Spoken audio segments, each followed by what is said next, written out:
If you're like me, you're always learning, you're taking in as much information as possible. Hi, my name is Diego. There's a lot of different agave varietals, which you just don't get that opportunity with tequila. The age of the maguey before they were able to harvest it, 25 years. For example, this specific NASA pick are operating under the Mezcal name, which a lot of brands are beginning to drop. And these two releases, as you mentioned. All right, as we were leaving, Diego started digging through boxes. Don't ask for these. These aren't going to be on the shelf. They're not supposed to be.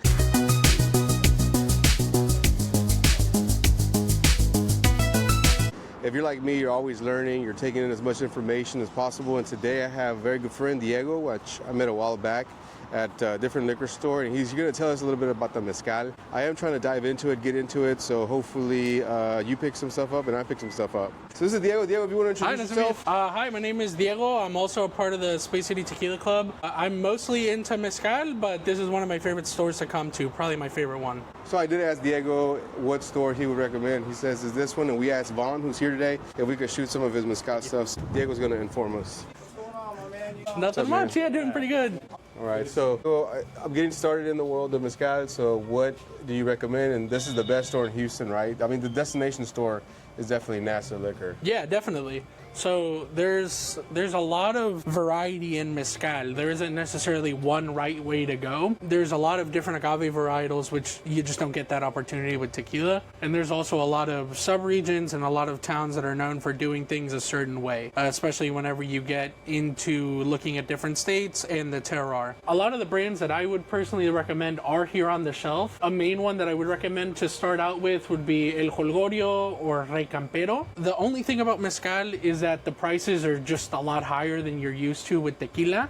And why is that? More than anything, it's because the agave is taking significantly longer to grow. A lot of these brands don't have the age statements on them. However, this one, for example, this is a Tepestate. This tends to be one of the more expensive agaves, but it lists here, for example, the age of the maguey before they were able to harvest it, 25 years. There's different brands that vary in the amount of time that they process it. For example, Real Minero has one of that same maguey type, but instead of Tepestate, it's called Becuela in their and theirs tends to be around 30 years old whenever they actually harvest it. I'd say that that's probably the main reason why the prices are a lot higher, but also just because since the agave takes so long to harvest, they have way smaller batches and a lot less yield. For example, this specific NASA pick that they got super recently, there was only 22 bottles in the batch, and I believe it says the amount of liters, 17 liters produced. Not every mezcal brand is that limited in the amount of production that they have, but certainly when you get into the really well-known ones, the really popular ones, what's the price that point tends on to be the case. If I remember correctly, this one was 170. Okay. There's some that are going to range a lot more in price. It changes by store, especially by state, depending on who's carrying them.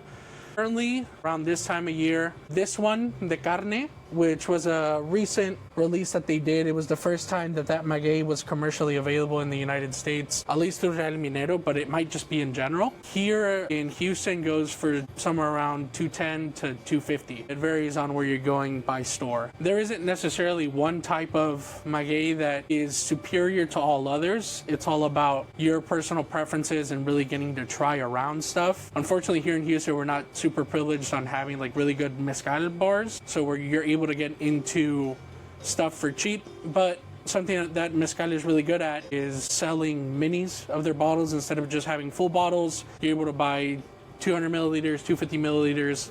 NASA has some behind the counter that are really, really good of their batch picks. The most common maguey varietal that you're going to get with Mezcal is Espadín, Angustifolia, this one here. The amount of age that the Espadín gets is closer to what you see with tequila. Typically, it's somewhere within 8 to 11 years before they're able to harvest the Espadín. It's also the agave that's found the most in Mexico. Outside of just mezcal production, that's the most common agave varietal that you'll find around. It'll be called different things in different places. For example, this one here, this is called Chacaleño. This is from Durango. However, whenever you look at the back, it says that it's an angustifolia. So it's the same type of Espadín. With Mezcal, you get a lot of regional names because it is so tied to ancestral small town productions. So there isn't as much uniformity in the terms that they use for maguey. For example, with Blue Weber agave, the agave that they use for tequila, although they don't have one here on the shelves that uses it for Real Minero, you'll see brands like Campero call it azul to mean the Blue Weber agave,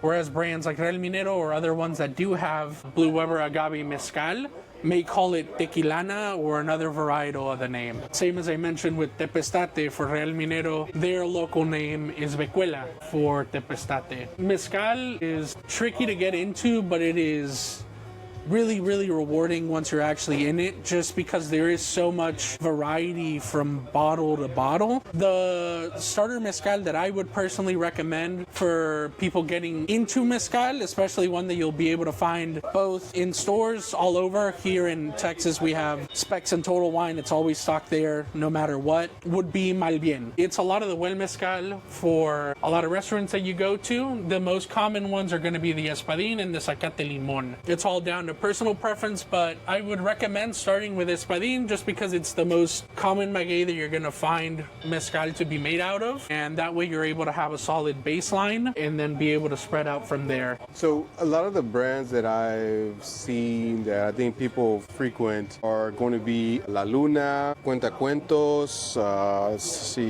Palomas Mensajeras, and I think Del Valle. So are those kind of along those lines? So yeah, definitely. The only thing that comes with mezcal is that really there isn't a lot of brands that are around that price point. Typically you'll find that for about $40 or so, the 750 milliliters. I'm not sure what the case is for the 1 liter, but these brands you start getting into the $70, $80 territory. La Luna has a black label that is competitive to that price. It is an ensamble, which is, what an ensamble is that they use more than one type of agave. It can be from 1 to 20 or just 2. It can be however many, just as long as it uses more than one type of agave, it's considered an ensamble. You do also get into the territory of what's called pechugas. With mezcal, they're able to do a lot more in the production. There isn't as much of a conversation with additives because I believe it was 2019 where they got rid of the ability to put any additives into mezcal if they are operating under the mezcal name, which a lot of brands are beginning to drop. Main ones are Real Minero, Cinco Sentidos,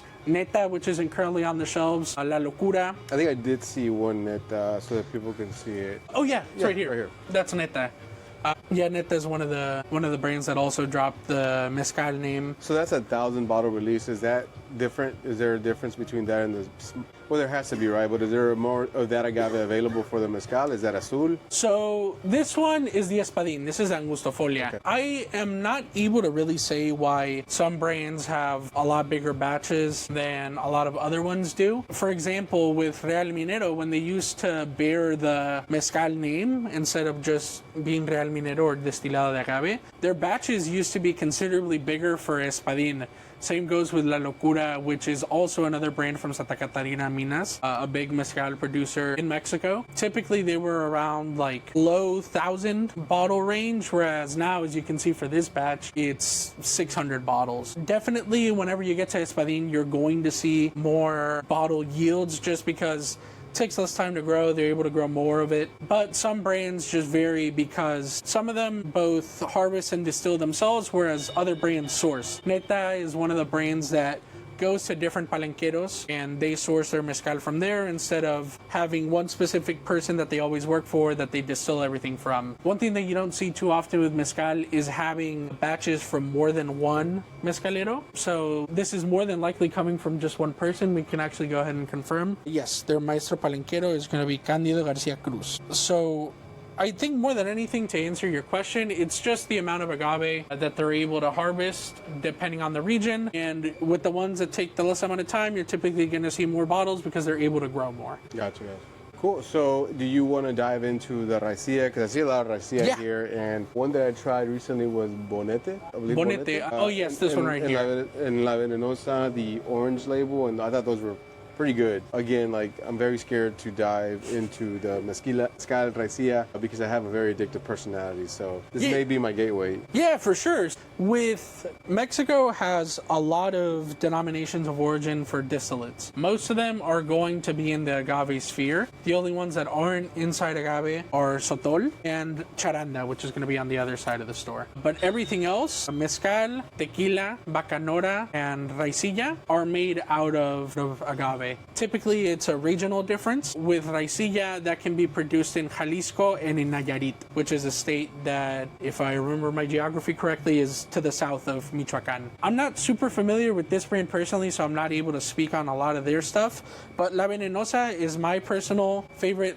Raicilla brand, and it's probably the one that you're going to find most if you find any Raicilla at all. Raicilla, although it can happen with Mezcal as well, you tend to get into really lactic, funky territory. This is by far the standout, the Raicilla Sierra del Tigre. This one, in comparison to all the other ones, is actually only distilled once, making it a shishe, which is the term of whenever you distill any agave just once, the term is shishe. That was the orange label? Yes, that's the orange label. Yeah, I had that at El Bandista and I thought it was phenomenal. Yeah. Like, a lot going on. Really, really good, really, really funky. A lot of cheesy notes, which you get a little bit with agricole rums. I'd say that that's closer but relative in terms of the flavors and the notes that you'll get than tequila. But a lot of the other ones vary. Typically they'll do 2 distillations, sometimes they'll do 3, but the standard with Mezcal is 2, same with Raicilla. Bridging into rum, so I see they have a single barrel pick here from Alambique Serrano, and I thought that was pretty interesting because I haven't seen a lot of single barrels. Yeah, definitely. Alambique Serrano is a really, really interesting brand. They tend to focus on doing agricole rums, which the term agricole means that they make their rum out of sugarcane juice instead of using molasses. That gives it a funkier profile. Alambique Serrano focuses on putting out a lot of single barrels all over the country. Recently, I went on a road trip through the U.S. I went to New York, Tennessee, Illinois, Missouri, and everywhere, barring some smaller stores, had their own unique batch of Alambique Serrano, where typically the variety was the type of barrels that they use. Sometimes it was first fill French oak, sometimes it was ex-bourbon barrels, sometimes it was new American barrels. It varies from brand to brand. My personal favorite Alambique Serrano release is actually going to be one of their unaged expressions. It's going to be this one over here. Has their own type of still called the Crassel still. Crassel is the last name of the family that's in charge of it. They are in Oaxaca, and they're originally of German origin but have been in Mexico for a good bit. It is 700 milliliters and 70.3% alcohol, making it a hazmat. And if I remember the price correctly, it's somewhere around $55 to $65. It is a lot. It's not something that I would recommend somebody to get into right away, but it is definitely one to pick up if you're really deep into rum and you want something that is going to really challenge your palate. Another agricole rum that I would recommend would be Pelacañas, along with Paranubes. Pelacañas is produced in Jalisco, whereas Paranubes is produced in Oaxaca. Both of them are agricole rums. Typically, that's going to be the standard for second rum release, barring Charanda, which is its own category. The Pelacañas and the Paranubes are both going to give you funkier lactic notes as well, just because of the amount of sugar content that's in it by being an agricole. But personally, none of them compared to the Alambique Serrano. So I look at some special releases here that came out from Uruapan, which is a charanda, and it is a Mexican rum. Yeah. Uruapan is probably the biggest producer of charanda, at least here in the United States. With charanda, you have a little more freedom on how you're able to produce the rum that you're making, but it is limited to a specific region of Michoacán. Same way that tequila can only be produced in certain states, the biggest one of them all obviously being Jalisco. Charanda can only be produced within Michoacán and only a certain sub-region. They do tend to do different blends. For example, with their regular releases, the Charanda Blanco and the Charanda Añejo, they blend both agricole and regular rum. So they use sugarcane juice and molasses during the distillation. These are both really, really good to get into charanda if it's something that you're looking to do. They're going to give you a little bit of that lactic funk, especially on the nose, but the palate is a little more aligned with what you'd expect from a regular rum than whenever you get into the 100% agricole territory. Plus, they're really, really cheap. Uruapan Charanda Blanco is 26 bucks if I remember correctly, and the Charanda Añejo is probably around 30 or so. These are also pretty inexpensive, especially compared to tequila and even more so mezcal. They're single cane varietals of sugar cane. So in the same way that you're able to get different varieties of maguey and mezcal, Uruapan is doing that with charanda. These are the names of the different canes that they use. This is Criolla, Cristalina, Mayara, Mexicana, and Morada. And these two releases, as you mentioned, are a collaboration that they did with Cascawin, where they used ex-Cascawin barrels and they took some of the previous unaged stock that they had made and they aged them in Cascawin barrels and released it at cask strength. All right, as we were leaving, Diego started digging through boxes and he found some stuff. Yeah, so this brand, I'm not too familiar with them yet. They're not really in Houston much. Don't ask for these. These aren't going to be on the shelf. They're not supposed to be. But they're a really, really interesting brand out of Sonora, Mexico. They produce a lot of different distillates, all made by one master distiller, Jose Luis Portillo. And they have different types of spirits. This one here, the Palmilla, is actually going to be a hybrid of two different distillate profiles. This is going to be half Sotol, Dacilirion, and half Lechuguilla, which is mezcal, but the Lechuguilla is more common to that region of Mexico because that's just found there and not as much in other parts of the country. They have really interesting stuff. For example, this is their Sotol, the Palmilla. It says here, Dacilirion, which Sotol, unlike mezcal, is made with the Dacilirion plant, which is closer to a cacti, if I remember correctly, than it is an agave. So it is technically not an agave distillate, but they're cousins. They're right there. And then this is just Lechuguilla. This is a mezcal, as I mentioned. It doesn't have the name of mezcal anywhere. It says spirit distilled from agave, an agave distillate. But it's still really, really good, and I would recommend checking it out if you ever do find it. My personal favorite was the Bacanora de Carne, which they don't seem to have now, but they do have aged expressions of the Bacanora. This is a Reposado, which if I remember correctly, it doesn't say the type of barrel that they used, but it is Angustifolia Ha. The local name for it is Pacifica, which is an Espadín, as we mentioned earlier. Just that this is the regional variety found in Sonora. All Bacanora can only be produced from Angustifolia Ha. And then they have an Añejo Bacanora as well. Doesn't look like it says the amount of time that it was aged. Aged months, it doesn't say. Maybe it was handwritten and it's on other bottles, but Is that maybe aged from 22 or bottled? Oh, no, it's bottled. yeah, this is, they have it backwards. They have bottle number, and it's the date distilled, the bottle number. Yeah. So it's bottle number 40, distilled on 2022. But yeah, if you ever get the chance to find their de Carne Bacanora, it's wild. We cracked it open at a bottle share that we had a week before the filming of this video, and really, really good. Even Josue, who isn't necessarily as into other stuff that is in the other side of the agave world, found it really interesting. It was definitely interesting. Yeah. But cool. Thank you for sharing that, man. Yeah, for sure. Is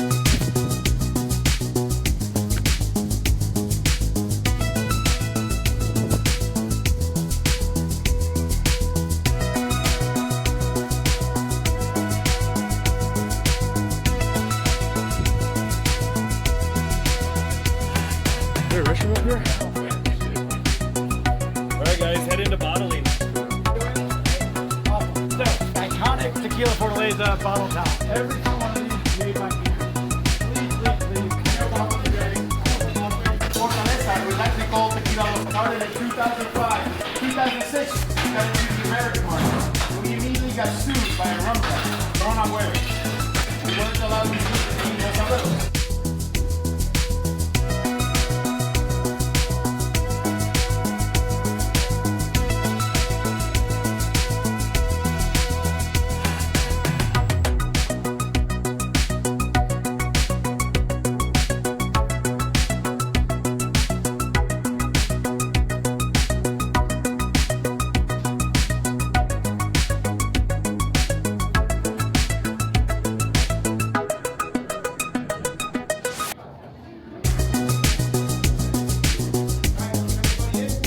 yet.